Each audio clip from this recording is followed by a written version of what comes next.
जय श्री केदार दोस्तों। Travel with Sumit Joshi में आप सभी दोस्तों का स्वागत है।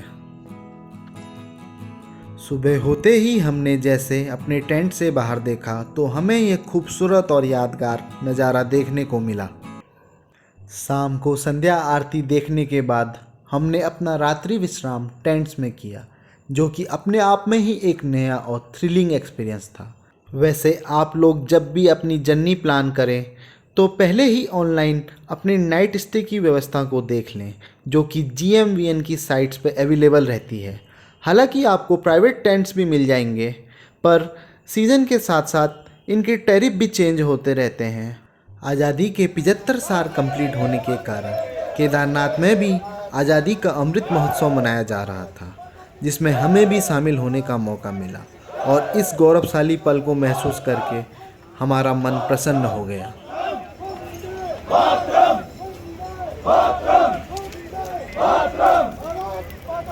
जय जय जय।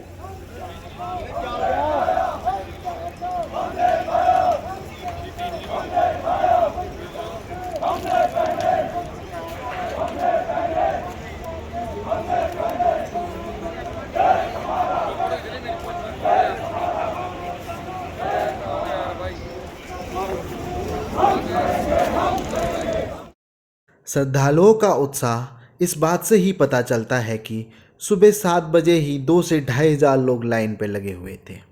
करीबन 9 बजे हमें बाबा जी के मंदिर के दर्शन हुए और हमारा भी उत्साह दोगुना हो गया। हर हर महादेव के जयकारों और मनमोहक वातावरण के कारण पूरा माहौल ही शिवमय हो गया था और बस महामृत्युंजय का जाप करके यहीं रुकने का मन कर रहा था। ओम त्र्यंबकम यजामहे सुगंधिम पुष्टिवर्धनम उर्वारुकमियो बंदनात् मृत्योर्मुक्षीय मामृतात्। अर्थात हम त्रिनेत्रों को पूजते हैं जो सुगंधित हैं और हमारा पोषण करते हैं।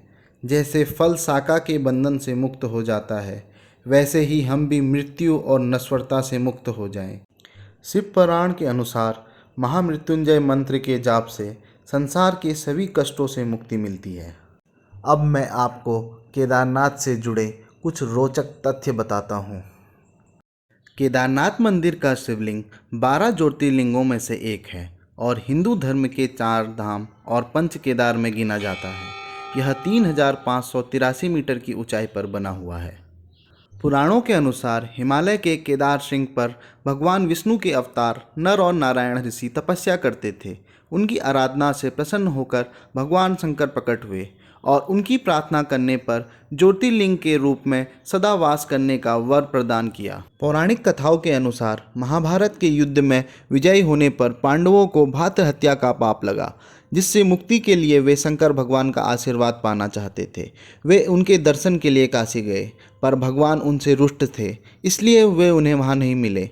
वह लोग खोजते हुए उन्हें हिमालय तक पहुंच गए।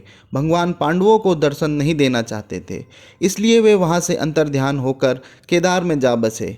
दूसरी ओर पांडवों भी लगन के पक्के थे, इसलिए वे भी केदार आ पहुँचे।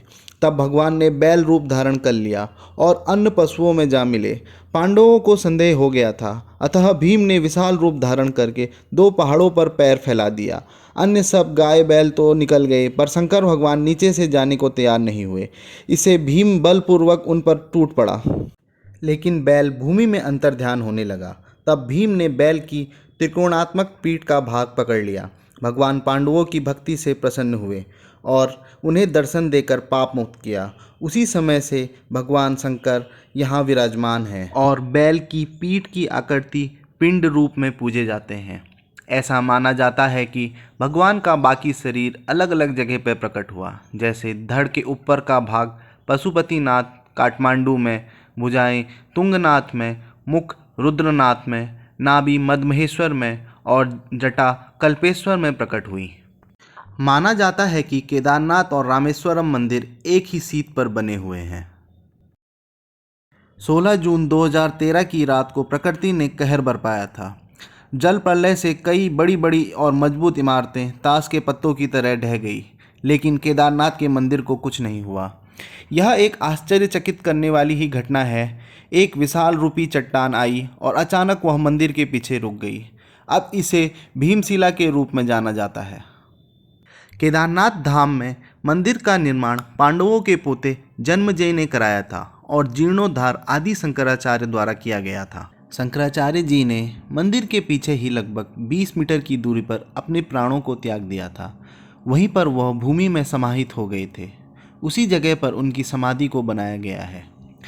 5 नवंबर 2021 को माननीय प्रधानमंत्री श्री नरेंद्र मोदी जी द्वारा यह समाधि स्थल का उद्घाटन किया गया। अब मैं आपको केदारनाथ धाम में ट्रैवल करने के लिए कुछ टिप्स देना चाहूँगा। जो लोग भी केदारनाथ में नाइट स्टे करना चाहते हैं उनको अपनी आइटिनरी पहले ही ऑनलाइन बुक कर लेनी चाहिए, क्योंकि पीक सीज़न में रेट बहुत ज़्यादा हाई हो जाते हैं। यात्रा के लिए बेस्ट सीज़न मई, जून और सितंबर, अक्टूबर रहता है। रेनी सीज़न में आपको यात्रा को अवॉइड करना चाहिए।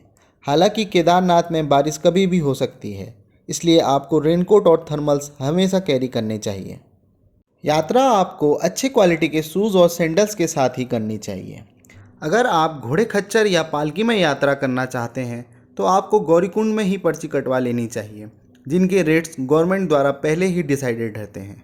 अगर आप हेलीकॉप्टर से ट्रैवल करना चाहते हैं तो आपको बुकिंग पहले ही करवानी पड़ेगी और रूल्स और रेगुलेशन को ध्यान से पढ़ने के बाद ही उत्तराखंड गवर्नमेंट की ऑफिशियल साइट से ही टिकट करवाएं।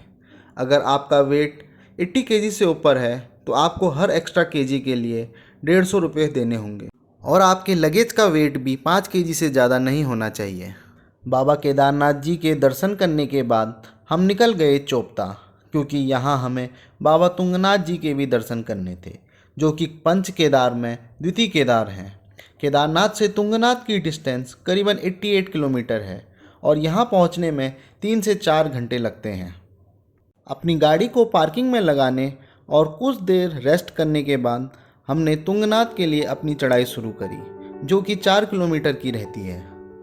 वैसे तो Tungnath trek easy to moderate level का है, पर बारिश के कारण रास्ता थोड़ा स्लिपरी हो जाता है, इसलिए आपको सावधानी पूर्वक चढ़ना चाहिए।